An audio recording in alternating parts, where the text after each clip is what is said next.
Bon, ben, salut Wilfred. Bonjour. Ouais, ça va. Tu es le dernier speaker aujourd'hui. Comment tu te sens? Très bien. Et toi? Oui, j'aime bien. Un peu, on dirait que j'aurais besoin d'une bière, mais je vais attendre ici et on va voir qu'est-ce qu'on dira. En fait, Wilfred, c'est le dernier speaker et il va nous parler de la bienveillance au télétravail. Et moi, je pense que ça, c'est un topic qui est super important parce qu'on est dans une épidémie, en pandémie. On est tout obligé d'apprendre à travailler chez nous. Et on travaille chez nous. Au milieu d'un crise sanitaire. Et bon, il faut avoir aussi la bienveillance au boulot, avec les collègues au travail et tout ça. Et je pense que ça sera super intéressant. Et bon, je te remercie d'être ici et désolé que tu es le dernier, mais on verra si ça sera le mieux. Merci. Donc, on commence. Ça Alors, démarre. j'aurais quelques questions avant de démarrer là. Sur le chat, si des gens peuvent s'adresser à moi ou pas, j'en sais rien.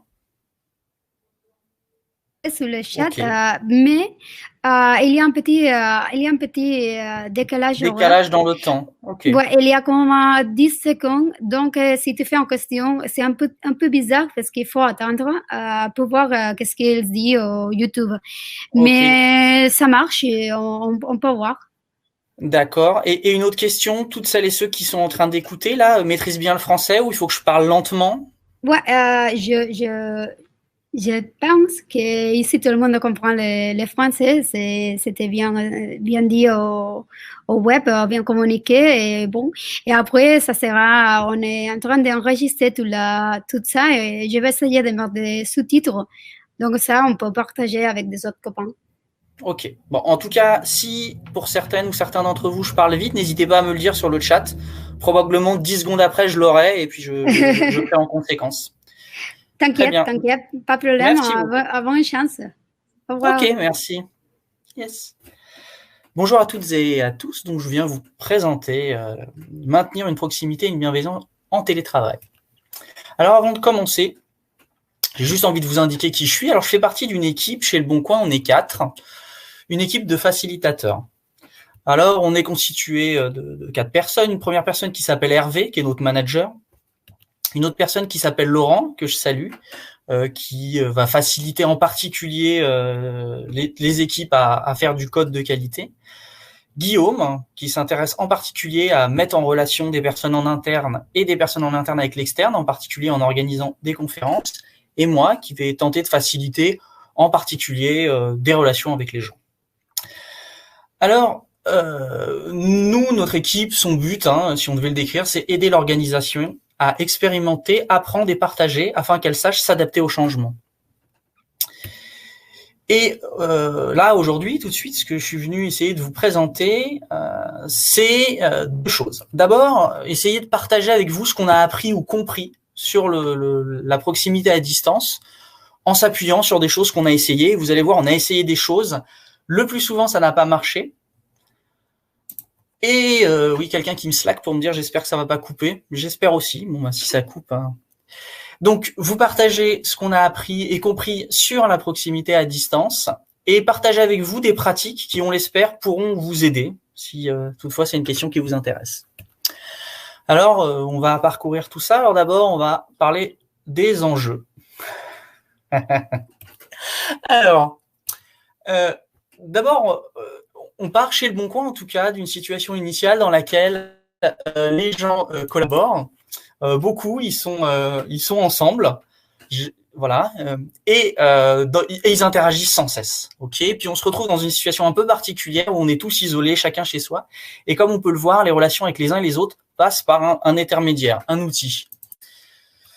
Et ce qu'on souhaiterait réussir à faire, c'est malgré le fait qu'on soit tous à distance, tous chez soi, et que l'interaction entre des personnes aussi riches qu'elles peuvent être quand on est localisé, on va tenter d'essayer de faire en sorte de les remplacer ou de les compenser. Alors c'est une question essentielle pour nous, au moins pour deux raisons. D'abord parce que quand on prend Le Bon Coin, le groupe Le Bon Coin, parmi les 4 valeurs, il y en a une qui s'appelle la proximité. Donc c'est un truc qui est relativement important pour nous. Une deuxième raison aussi, c'est que on tente, tant bien que mal, d'essayer de faire ce qu'on appelle de l'agilité. Et puis quand on s'appuie sur les valeurs agiles, il y en a une qui est la première d'ailleurs, hein, on va s'intéresser beaucoup plus aux individus et à leurs interactions plutôt qu'au processus et aux outils. Et là, vous allez voir que pour communiquer, non seulement on va passer par des outils, mais en plus, avant de se mettre d'accord sur le fait qu'on va communiquer, on va passer par des process. Alors, d'abord, on va vous raconter un petit peu ce qu'on a observé. Alors, on a tenté des choses en fait. D'abord, on a invité des gens à venir rejoindre des espaces informels en disant par exemple hey, on va faire toute la journée une salle de pause virtuelle, c'est-à-dire un endroit sur lequel vous pouvez venir se connecter, et puis dans cette salle de pause, on pourra échanger, on pourra partager, on pourra faire ce qu'on veut, un petit peu ce qu'on fait quand on va en pause. Ou alors on a dit, bah, vous savez quoi, de telle heure à telle heure, on va se mettre dans telle réunion, dans telle visio, et on a envoyé l'URL. Et on a observé une chose, c'est qu'il y avait extrêmement peu de participants. Donc au moment où on met ces espaces en place, les gens ne viennent pas. Les gens ne viennent pas, ou alors, quand il y a des gens qui viennent, c'est plutôt des managers, et c'est plutôt des personnes qui cherchent à améliorer la proximité. C'est des gens qui viennent, non pas pour profiter d'une proximité particulière avec les autres, mais plutôt pour nous demander, mais comment vous faites pour faire ça ? Donc ce truc-là marche pas, on n'arrive pas à faire venir des gens. Deuxième chose qu'on a observé, c'est lorsqu'on invitait des gens à venir dans des espaces d'échange pour partager leurs apprentissages. Donc en particulier, nous on a un truc qui s'appelle les communautés de pratique, c'est un truc qui existe depuis quelques années chez nous. C'est des gens qui ont des pratiques en commun, ils se réunissent de manière assez régulière et ils se mettent à partager ce qu'ils ont appris, leurs doutes, leurs questionnements, etc. Ou alors, à un moment donné, on s'est dit, tiens, on va organiser un truc très spécifique sur tiens, qu'est-ce qu'on a appris pendant le confinement ? Qu'est-ce qu'on a appris ? Qu'est-ce qu'on a appris dans le sens où comment on a réussi à s'en sortir pour faire des trucs à distance et comment on pourrait faire pour valoriser ça ? Ce qu'on a observé, c'est qu'il y avait très peu de monde. On a observé aussi que pendant la période du confinement en particulier, dans les communautés de pratique, il y avait personne qui venait. Et les gens qui venaient, ils étaient très peu. Et ensuite, ce qu'on a observé, c'est qu'au moment où on essayait de faciliter ces moments, on a observé quelque chose, c'est que les gens ne partageaient pas leurs connaissances, ils se mettaient à faire autre chose. Et donc, on tentait de leur rappeler qu'on était là pour partager des connaissances et pas pour raconter notre vie. Mais malgré tout, ils continuaient à raconter leur vie. Alors du coup, on n'était pas très insistant, on laissait faire. Et à la fin de la réunion, on prenait du feedback. Et on s'attendait à ce que les gens nous disent « Bon, on n'a pas appris grand-chose ». Et c'est pas du tout ça qui se passait. Il se passait un truc, c'est que les gens disaient oh, « Qu'est-ce que je suis rassuré, je me sens vraiment moins seul. » Et je pensais que j'étais seul à penser ça, ou à craindre ça, ou à espérer ça, mais je m'aperçois qu'on est nombreux.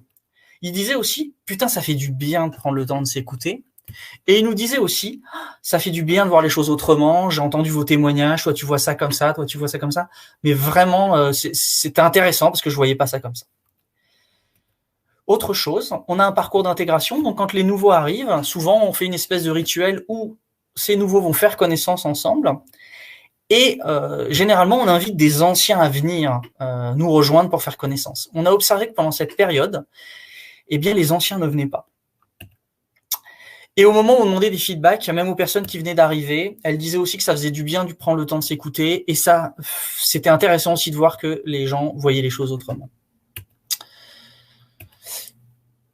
Du coup, on a vu aussi d'autres choses. On a vu que parfois, dans des discussions informelles, après les rendez-vous ou avant les rendez-vous, il se passait des choses. Par exemple, alors moi, c'est ma stratégie. Si j'ai un rendez-vous à telle heure, j'aime bien pas trop me poser de questions. Alors si je suis 20 minutes avant, je me connecte et puis je fais autre chose. Et puis quand les gens arrivent, les gens arrivent. Et il y en a d'autres qui font un peu ça. Et du coup, on se retrouve à être avant une réunion, puis on se met à discuter un peu.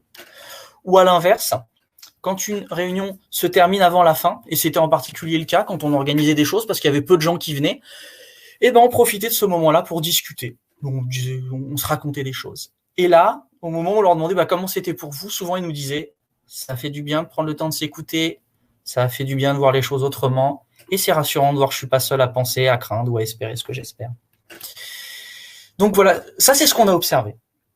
Qu'est-ce qu'on retient de ce truc-là ? Alors on retient un premier truc, c'est que quand on invite des personnes à passer du temps sur leurs relations, ils viennent pas. On observe un autre truc, c'est que, sauf que ça fait venir des gens qui s'intéressent à cette question. Voilà, le sujet intéresse, mais les gens ne sont pas prêts à y consacrer du temps. Quand on crée un cadre sécurisant avec une parole libre pour permettre aux personnes de partager leurs apprentissages, ils ne partagent pas leurs apprentissages. Par contre, il se passe un autre truc. Donc, en fait, si on devait résumer la situation, on essaye de faire venir des gens pour faire du relation, ils viennent pas. On essaye de faire venir des gens pour partager, ça marche pas. Mais par contre, accidentellement, on s'est aperçu qu'il y avait un autre truc, que ça provoquait un autre truc, c'est que ça se transformait en espace d'échange où les gens racontaient leur vie, donnaient leur avis, exprimer leurs craintes et exprimer leurs souhaits. Donc en fait, on a trouvé quelque chose qui fait marcher ce truc-là un petit peu par hasard. Donc du coup, alors on va essayer de faire des hypothèses sur comment on peut expliquer ça, comment on peut expliquer ce phénomène qui est t'invites des gens à venir raconter leur vie, à donner leur avis, à partager leurs craintes et les espoirs, je viens pas. Par contre, si tu m'invites à partager mes apprentissages, je viens et je partage, et je viens pour ça, mais je partage pas mes connaissances. Mais par contre, je raconte ma vie et je fais tout le reste. Voilà, ça c'est un truc très étonnant pour nous. Alors d'abord, première hypothèse d'explication, on se dit que en fait on est des animaux sociaux, on a besoin de ce truc-là. On a besoin de socialiser. Ok. Et en fait, au moment où on a un espace pour le faire, c'est-à-dire une parole libre, on se met à le faire, même si on était venu pour faire autre chose. Deuxième hypothèse, en fait, quand on est colocalisé, on va travailler, on va se déplacer, on va prendre ses pauses, on va déjeuner au milieu de nos collègues. Et en fait, on va pouvoir entendre nos collègues, qu'on le veuille ou non d'ailleurs, raconter leur vie, donner leur avis, exprimer leurs craintes, exprimer leurs souhaits. On va les entendre socialiser et on va pouvoir, à notre guise, nous, à n'importe quel moment, au moment où c'est le meilleur pour nous, faire la même chose. En revanche, quand on est à distance, d'abord, on travaille, on se déplace, on prend des pauses et on déjeune, généralement seul, ou du moins sans ses collègues. Et en fait, on les entend pas socialiser, on les entend pas faire toutes ces choses-là. Et ensuite, on peut pas à n'importe quel moment, à n'importe quel instant, raconter nos vies, faire la même chose. Ok ? Au moment où on va interagir avec nos collègues, on va le faire dans un cadre particulier. Quand on est au milieu de nos collègues, on peut à n'importe quel moment et on n'a pas besoin de prétexte. Et c'est complètement naturel, ça se fait sans effort et on se rend même pas compte qu'on est en train de faire ça. On est en train d'échanger, de raconter nos vies. Par contre, quand on rencontre des gens à distance, on le fait sur rendez-vous. Et on le fait sur un rendez-vous qu'on estime légitime. C'est-à-dire que si j'invite quelqu'un à venir faire autre chose que travailler et que c'est dans son agenda, avant d'y aller, il va regarder son agenda et va se poser la question suivante. Est-ce que là, il faut que je travaille ou est-ce qu'il faut que je fasse autre chose? Et généralement, les gens choisissent de travailler parce c'est pas légitime d'aller socialiser parce qu'avant, on n'avait jamais besoin de faire d'efforts pour le faire. C'était naturel, ça se faisait tout seul. Donc, on a pris l'habitude de pas le faire et du coup, quand on choisit, on se dit, je vais pas faire ça. C'est pas un truc important, j'en ai pas besoin. Alors que, compte tenu du cadre, probablement qu'on en a besoin. Autre hypothèse d'explication, en fait, quand on est colocalisé, on a des multitudes d'interactions possibles. Et c'est assez facile, en fait. On marche dans un couloir, on échange un regard, ou on partage avec un collègue ou une collègue avec qui on est à l'aise, d'avoir des interactions très rapprochées, très intimes comme ça. Alors que quand on est en visio et qu'on est connecté, en fait, au moment où on va communiquer quelque chose, on s'adresse à tout le monde. Ce qui va limiter le fait que si on se réunit pour faire un boulot, on se mette à faire autre chose que bosser, par exemple. Autre hypothèse aussi, moi j'ai vu des tas de managers me dire qu'ils faisaient 1000 efforts, qu'ils faisaient des entretiens beaucoup plus que d'habitude, ils passaient beaucoup de temps avec les gens pour raconter autre chose. Mais moi, ma croyance, c'est que quel que soit l'effort que le manager peut faire, il ne va pas pouvoir compenser ces nombreuses interactions. Il va pouvoir éventuellement limiter les dégâts, mais il ne va pas pouvoir remplacer ça. Autre chose aussi, peut-être que, en fait, au moment où on est en réunion comme ça et on se dit on a envie de faire un truc spontané, ça crée un truc un peu bizarre. D'accord ? Si là, je me mettais à vous dire, là, vous savez quoi, on va être spontané, jusqu'à 3 et on est spontané, ok. Puis là, je vais compter jusqu'à 3 et puis je vais vous dire 1, 2, 3. Maintenant, on est spontané, on n'est plus sérieux, on se laisse aller, on fait ce qu'on veut. Et puis, en fait, il va se passer un truc bizarre, c'est qu'on va se dire, mais on est spontané là ou pas, les gars ? Donc voilà, ça, c'est une autre explication. Alors, j'ai envie de vous raconter, d'accord, on vous a dit, un peu par hasard, on s'est rendu compte qu'il y avait des trucs qui marchaient. Mais alors, c'est quoi les gestes qu'on a fait et qui ont finalement fonctionné, même si ce n'était pas notre intention initiale. Le point commun entre tous ces trucs, qu'est-ce qui leur a permis de socialiser, de faire ces choses-là ? C'est un cadre particulier qu'on a donné. C'est un cadre qu'on va appeler espace d'expression et d'écoute, 3E. C'est chacune et chacun, enfin, toutes les parties, tous tous les participantes et tous les participants avaient un temps pour s'exprimer. Ils avaient un espace pour s'exprimer qu'ils pouvaient utiliser ou ne pas utiliser. Deuxième condition, en fait, au moment où ils avaient la parole, ils étaient libres de dire ce qu'ils souhaitaient. Ou ils étaient libres de ne rien dire d'ailleurs. Mais en fait, ils pouvaient dire ce qu'ils souhaitaient. S'ils faisaient du hors-sujet, c'était pas très grave. Et ensuite, on avait comme règle de ne pas se juger, de ne pas commenter ce que dit l'autre, de parler depuis soi. Et du coup, ils se sentaient écoutés sans être jugés. C'est ça les cadres qu'on mettait pour partager l'apprentissage et que les utilisatrices et les utilisateurs ont saisi pour socialiser. Donc c'est ça qui a marché. Alors on a envie de vous proposer des choses qui ont marché. Alors qu'est-ce que ça va être? D'abord, une piste de réflexion peut-être. Peut-être que le rôle de manager dans un contexte comme ça, c'est pas tant d'essayer de compenser ces relations, parce que moi ça me paraît quasiment impossible. Vous voyez tous les liens qu'il y a à gauche, mais plutôt d'essayer de créer des cadres, des espaces dans lesquels on va favoriser ces espaces d'échange. Vous voyez, donc créer des 3E ou favoriser la création de 3E. Alors, piste à explorer. Donc créer des espaces d'expression et d'écoute spécifiques. Nous, en tout cas, en tant que coach, peut-être qu'on n'a pas la légitimité, mais au moment où on dit « Hey, vous venez faire ça », les gens ne viennent pas. Donc, on a envie de vous proposer autre chose.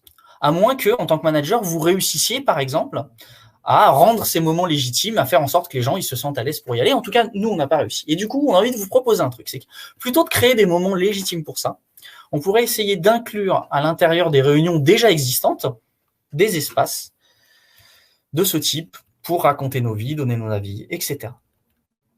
Donc, c'était quoi les conditions? C'est avoir du temps pour s'exprimer, se sentir libre de dire quelque chose ou de ne rien dire, ou même de faire du hors-sujet, et se sentir écouté sans se sentir jugé. Alors, comment on pourrait éventuellement inclure à l'intérieur de nos réunions des espaces comme ça? Alors, on partagera avec vous ce dossier, et dans ce dossier, vous allez voir qu'il y a cette présentation, mais il y a aussi une fiche pratique que je vais vous montrer maintenant. Je vais vous décrire. Donc, il y a cette présentation, celle qu'on est en train de regarder. Et là, il y a une fiche pratique qui explique comment on crée un espace. Alors, j'espère que ça va marcher, j'en sais rien. Puis en plus, comme j'ai un feedback très long, là, j'ai changé de présentation. Ah si, je vois que je change de présentation. Très bien. Alors, il y a 3 fiches. Il y a une première fiche qui vous décrit de manière très théorique comment on fait. Donc, comment on crée un espace d'échange, un espace d'expression et d'écoute à l'intérieur d'une réunion normale. En fait, on va considérer que dans une réunion de travail, on va prendre un moment pour ça. Donc, on va le planifier. Ensuite, on va se débrouiller pour offrir à chacune et à chacun un espace de parole. Par exemple, en tourner un bâton. Alors, à distance, c'est compliqué, mais on a développé un outil qui va faire ça. On va s'assurer que chacun va avoir un espace qui sera libre d'utiliser ou pas utiliser. On va laisser chacune et chacun s'exprimer ou ne rien dire. C'est OK qu'on dise rien dans un espace. Et c'est aussi OK qu'on fasse du hors-sujet. Parce que ce qui compte, c'est pas tellement de respecter ce qu'on a dit qu'on allait dire, mais plutôt d'exprimer ce qu'on a envie d'exprimer. Et aussi, on va s'interdire de commenter les interventions des autres. OK. Ça, c'est le cadre général. Pour être plus concret, on pourrait imaginer quelque chose qui ressemble à, on va prendre 10 minutes en réunion. Et pendant ces 10 minutes, à tour de rôle, vous allez être invité à... Alors, je vais vous donner un exemple là, mais dans la fiche d'à côté, il y en a d'autres. Par exemple, vous pourriez dire à raconter une anecdote marrante qui s'est passée pour vous le week-end dernier.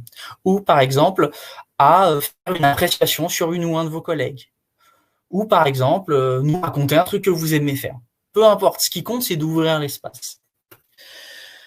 On va les inviter en leur disant aussi, au moment où la parole, vous êtes libre de vous exprimer ou de ne rien dire. Et les deux sont OK. Et on va leur dire aussi, en vrai, on vous a suggéré de parler de ça, mais si vous avez envie de parler d'autre chose, c'est OK aussi.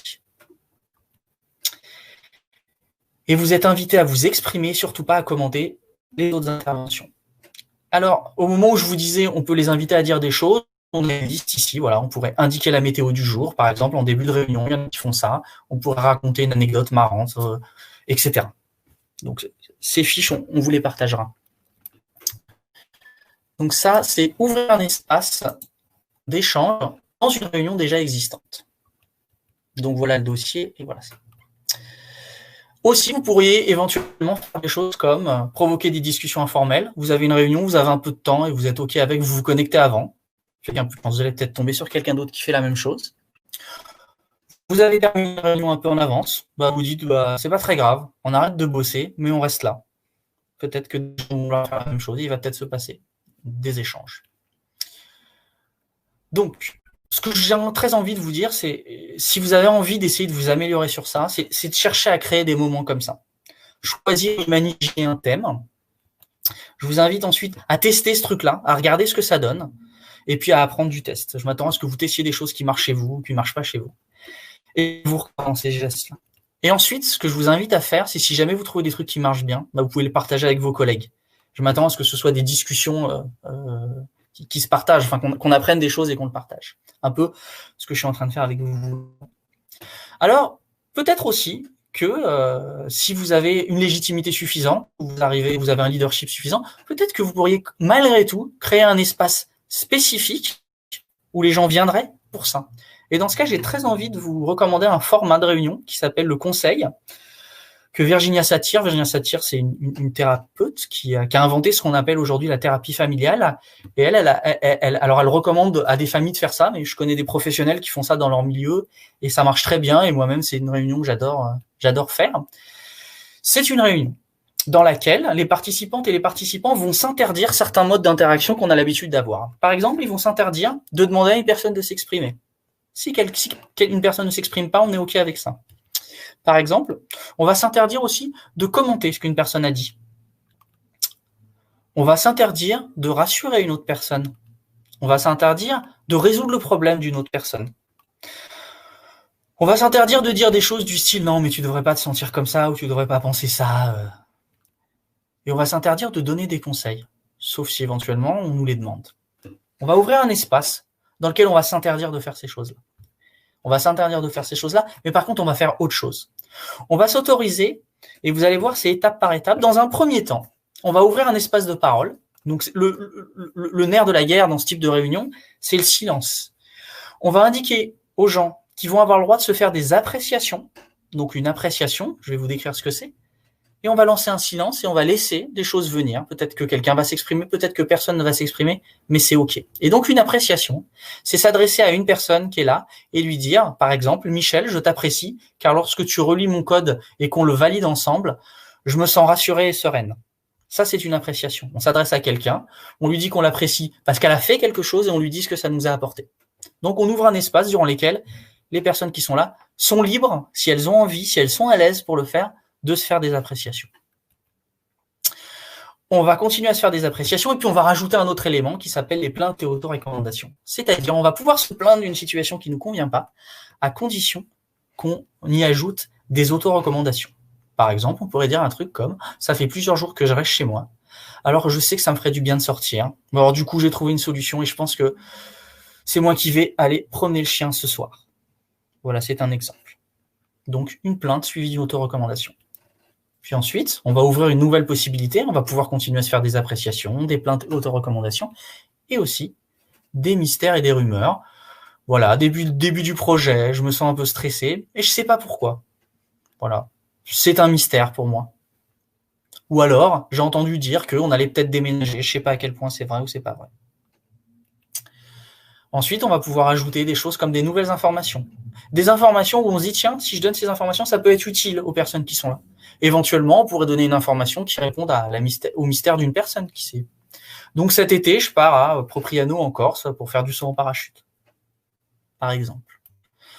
Puis ensuite, on va ajouter un espace durant lequel on va se dire des choses comme c'est quoi nos souhaits, nos espoirs. Voilà. J'aimerais qu'on réussisse à être serein lors de nos mises en production, par exemple. C'est un saut. Un espace publicitaire, si à un moment ou à un autre vous dites tiens, j'ai envie de faire ce type de réunion et je sais pas trop comment faire, vous pouvez utiliser cette doc-là, mais aussi vous pouvez faire appel à un facilitateur. Je pense que pourrait venir faciliter ou vous aider à faciliter ce type de réunion. Alors, ce que j'avais prévu après, c'était des questions, mais visiblement, il est fort possible que ça mette 10 secondes à arriver.